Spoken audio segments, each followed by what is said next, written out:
नमस्कार दोस्तों, मैं आदित्य आपका एडू हट्टा पे स्वागत करता हूँ। इससे पिछली क्लास में हमने जैन धर्म के बारे में पढ़ा था। आज हम पढ़ने जा रहे हैं बौद्ध धर्म के बारे में। तो कुछ इससे हम रिलेट करते हुए, संबंध बताते हुए पढ़ेंगे, जिससे कि आपको याद रखने में आसानी होगी। देखिए, बौद्ध धर्म का जो प्रारंभ हुआ था वो महात्मा बुद्ध जी ने किया था। इनका जन्म लुम्बिनी में हुआ था, जो इस समय नेपाल में स्थित है, और इनका जन्म वर्ष 563 ईसा पूर्व था। इनका जन्म शाक्य कुल में हुआ था और इनके पिताजी का नाम सुधोधन था। ये एक राजा थी।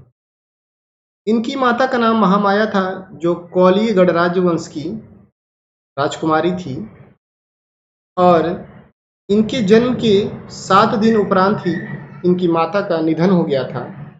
और उनके पालन पोषण के लिए इनके पिताजी ने इनकी मौसी से, जो कि जिनका नाम महाप्रजापति गौतमी था, उनसे कर लिया था। ठीक है।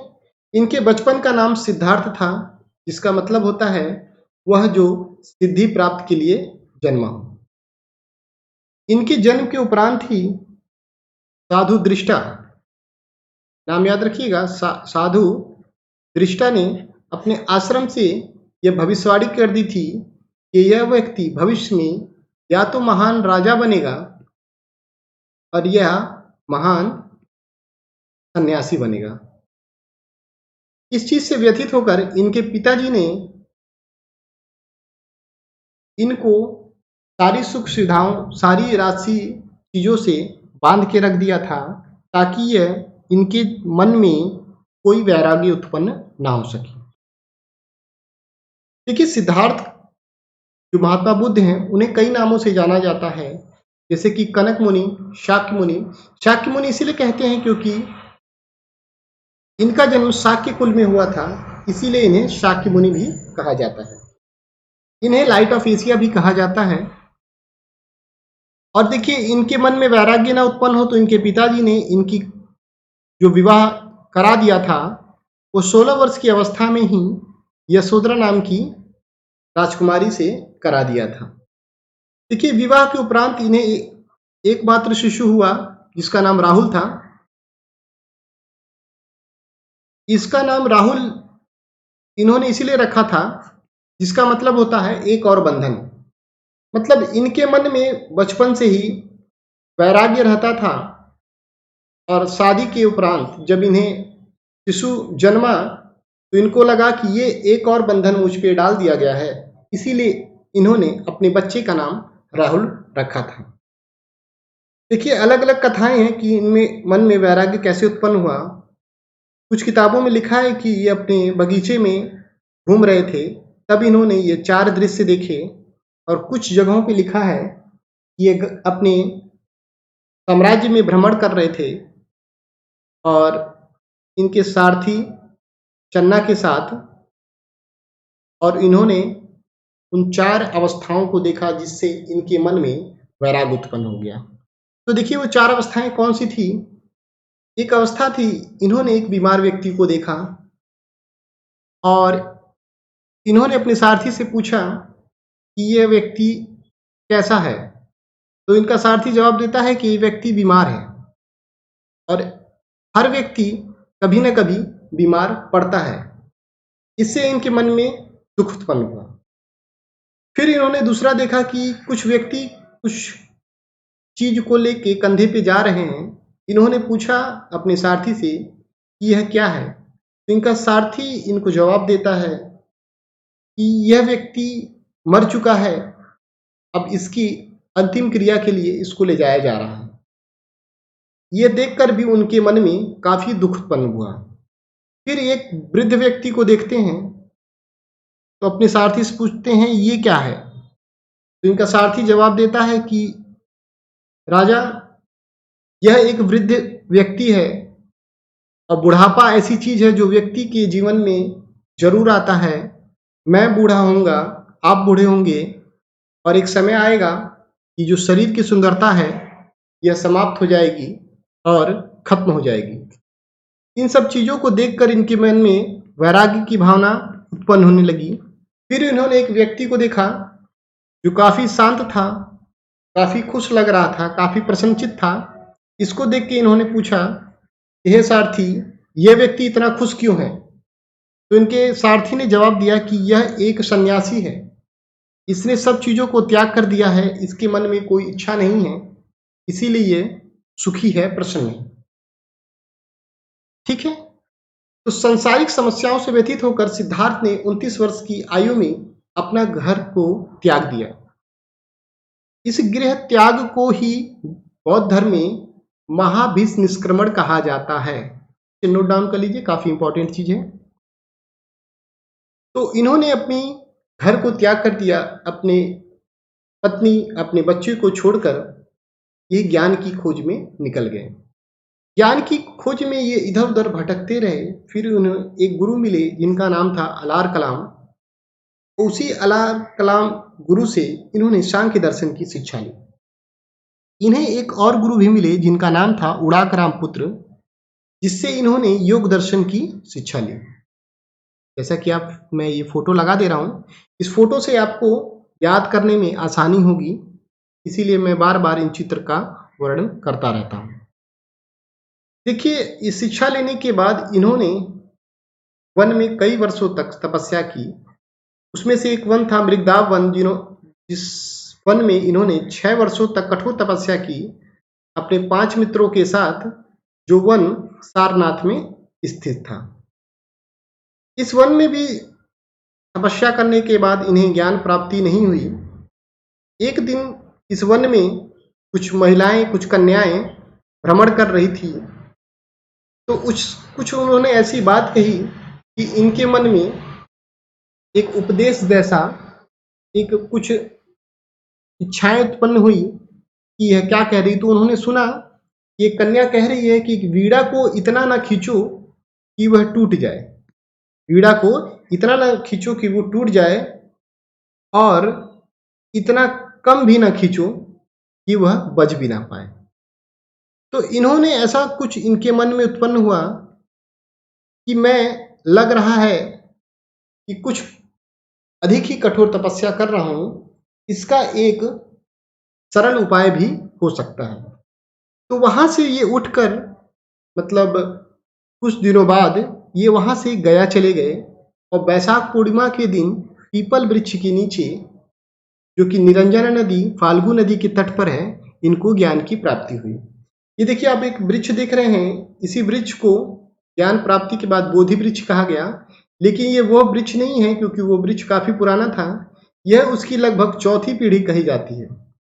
मतलब यहाँ पे वृक्ष रहा होगा, वो वृक्ष कट गया, सूख गया, उसके बाद फिर उस पर वृक्ष उत्पन्न हुआ, फिर वो भी सूख गया, फिर वृक्ष उत्पन्न हुआ, फिर वो भी सूख गया, और उसके बाद ये उसकी 4थी पीढ़ी है जो इस वृक्ष को दिखाती है। ठीक है। उसी देखिए, इस समय आप गया जाएंगे, उसी वृक्ष के पीछे एक मंदिर का निर्माण कराया गया। ठीक है। और इसके ऊपर आप देखेंगे ये सोने का मुकुट भी है, दिखने में काफी सुंदर लगता है। ज्ञान प्राप्ति के बाद सिद्धार्थ को महात्मा बुद्ध कहा गया। देखिए, इनका नाम बुद्ध नहीं था, इनका नाम पहले सिद्धार्थ था, और ज्ञान प्राप्ति के बाद ही इनको महात्मा बुद्ध की उपाधि दी गई। उपाधि नहीं दी गई, इनको कहा जाने लगा। और बुद्ध का अर्थ होता है प्रबुद्ध, यानी ज्ञानी व्यक्ति। और देखिए, जैन धर्म में आप पढ़ते हैं तो ज्ञान प्राप्ति को कैवल्य कहते थे। क्या कहते थे? कैवल्य। और यहाँ इन्हें क्या जाने लगा? बुद्ध कहा जाने लगा। देखिए, कुछ सिमिलैरिटीज हैं जिसको आप देखते हुए चलेंगे और पढ़ेंगे। आगे बढ़ते हैं कि बुद्ध ने अपना पहला उपदेश सारनाथ में अपने उन्हीं 5 मित्रों के साथ दिया जिनके साथ इन्होंने 6 वर्ष तक तपस्या की थी। ये सारनाथ है, जिसे पहले ऋषिपत्तनम भी कहा जाता था, और इसी उपदेश को बाद में धर्म चक्र प्रवर्तन कहा जाने लगा। बुद्ध ने अपने सारे उपदेशों को जनसाधारण की भाषा पाली में दिया। एक जनसाधारण की भाषा थी, वहां की एक लोकल लैंग्वेज जिसे आप कह सकते हैं, उस समय की ये पाली भाषा थी। बुद्ध ने अपने सर्वाधिक उपदेशों को कौशल देश की राजधानी श्रावस्ती में दिया। और श्रावस्ती में आप जाएंगे तो आप देखेंगे एक उंगली मार डाकू की गुफा भी है, और उंगली मार डाकू को भी इन्होंने गुफा आप देखेंगे कि इन्होंने उपदेश दिया था। बाद में वो व्यक्ति भी एक सन्यासी बन गया। इनकी बातों से लोग इतने इंस्पायर्ड हो जाते थे, इतने आकर्षित हो जाते थे कि वो इनके राह पे चलने लगते थे। इनके सबसे प्रिय शिष्य का नाम आनंद और रूपाली था और इन्हीं के आनंद के कहने पर ही इन्होंने पहली बार किसी महिला को शिक्षा दी, जो कि इनकी खुद की माता गौतमी थी और दूसरी महिला आम्रपाली। देखिए, ये पहले अपनी शिक्षाओं को सिर्फ पुरुष को देते थे, महिलाओं को नहीं देते थे, लेकिन इन्होंने अपने शिष्य के कहने पर ही सबसे अपने अपनी जो शाखा थी बौद्ध धर्म की, उसमें महिलाओं को आने की अनुमति दी। देखिए, बौद्ध धर्म अपनाने वाला पहला पुरुष कपटियु था और मल्ली था। आगे बढ़ते हैं, हम देखते हैं कि देखिए इनके कुछ प्रमुख अनुयायी शासक भी हुए जिन्होंने इस धर्म का प्रचार किया, क्योंकि इनके मरणोपरांत बहुत से शासक आए जिन्होंने इस धर्म को अपनाया, इनका प्रचार भी किया। उसमें से बिंबिसार, प्रसेनजीत, उदयन और एक महान सम्राट अशोक जो इनके अनुयायी थे।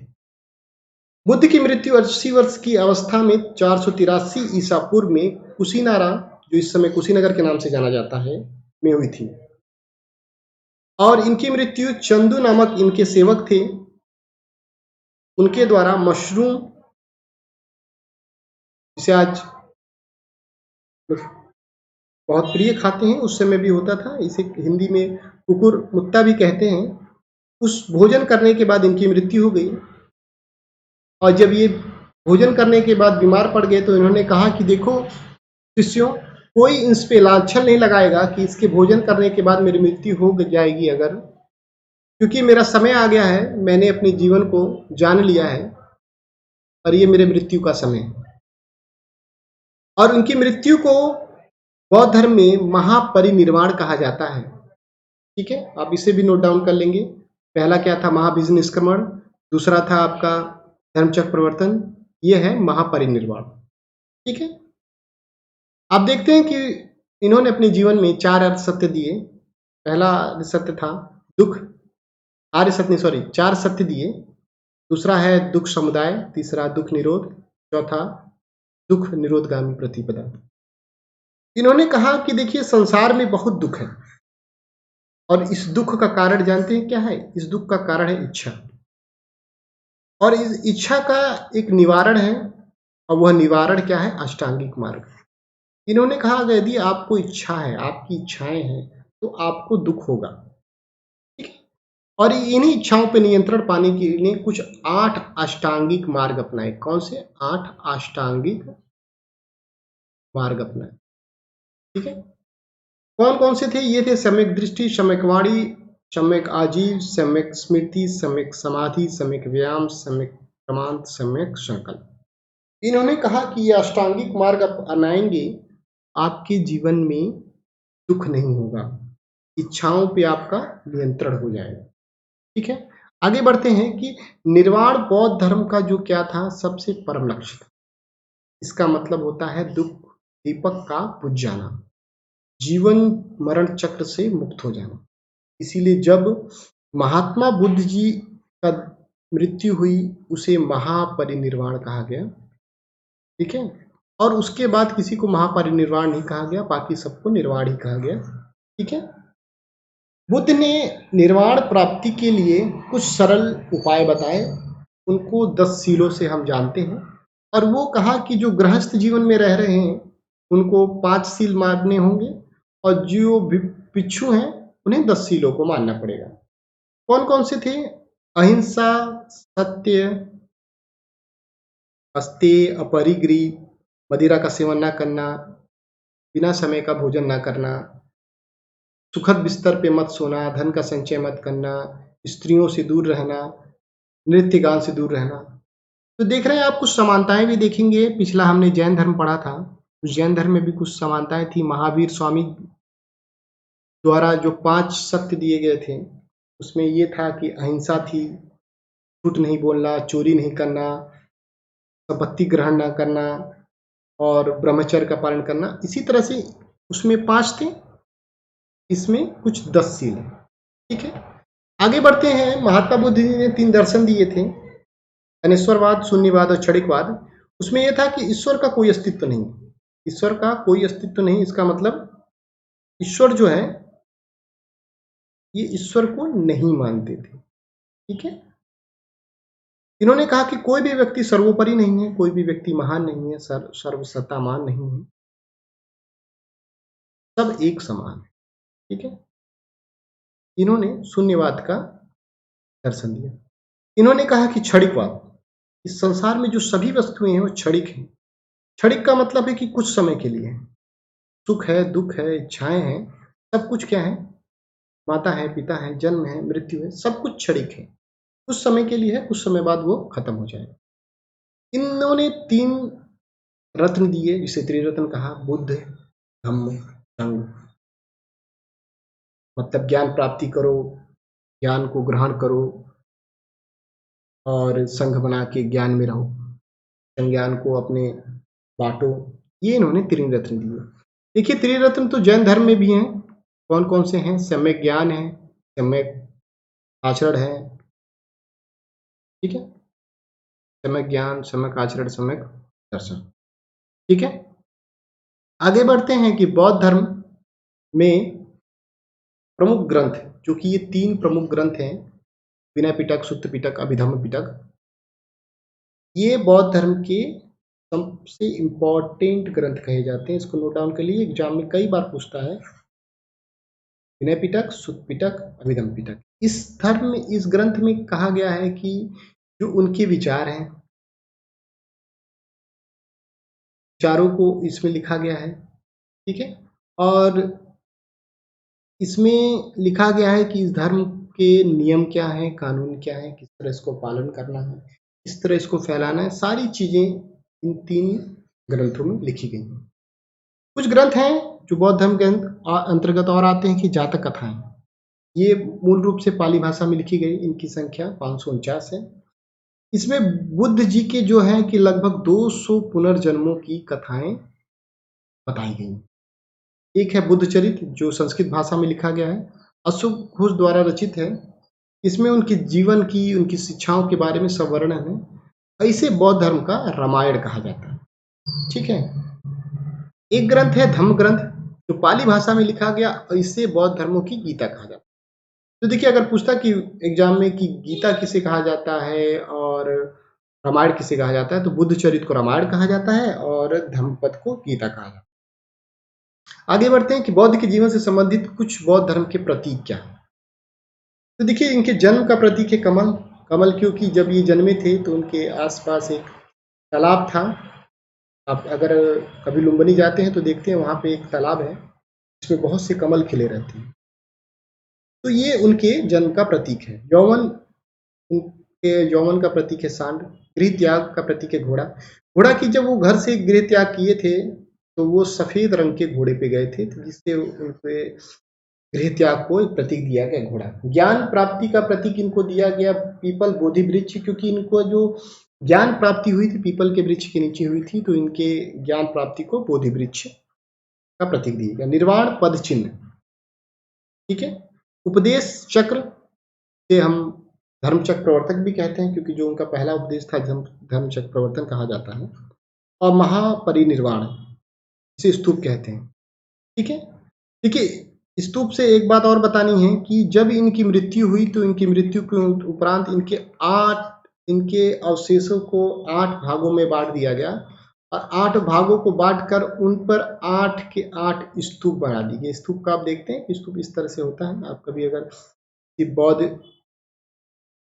स्थल पे गए हो तो आप देखे होंगे स्तूप होता है, उस स्तूप का निर्माण कराया गया।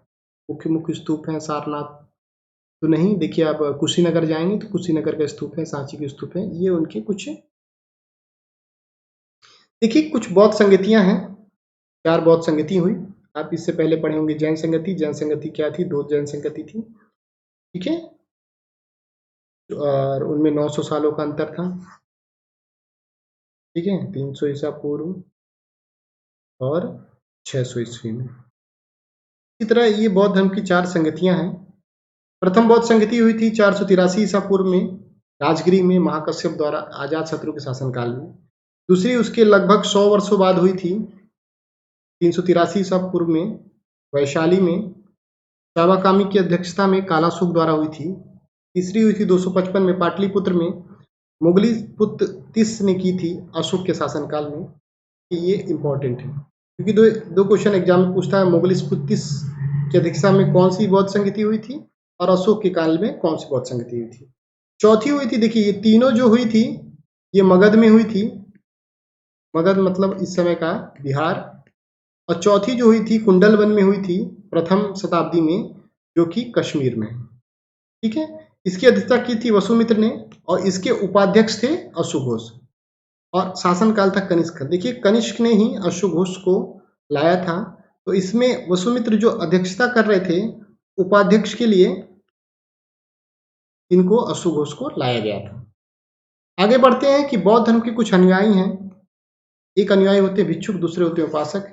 जो भिक्षुक आपने देखा होगा बौद्ध भिक्षुओं को, वो ऑरेंज कलर का, नारंगी कलर का वस्त्र धारण करते हैं, वो बौद्ध भिक्षु होते हैं। वो बौद्ध का धर्म का प्रचार करते हैं और संन्यास को ग्रहण करते हैं, इन्हें भिक्षुक कहा जाता है। एक उपासक होते हैं जो गृहस्थ जीवन जीते हैं और नॉर्मल अपनी लाइफ जीते हैं, अपने पारिवारिक जीवन को जीते हैं, उसे उपासक कहते हैं।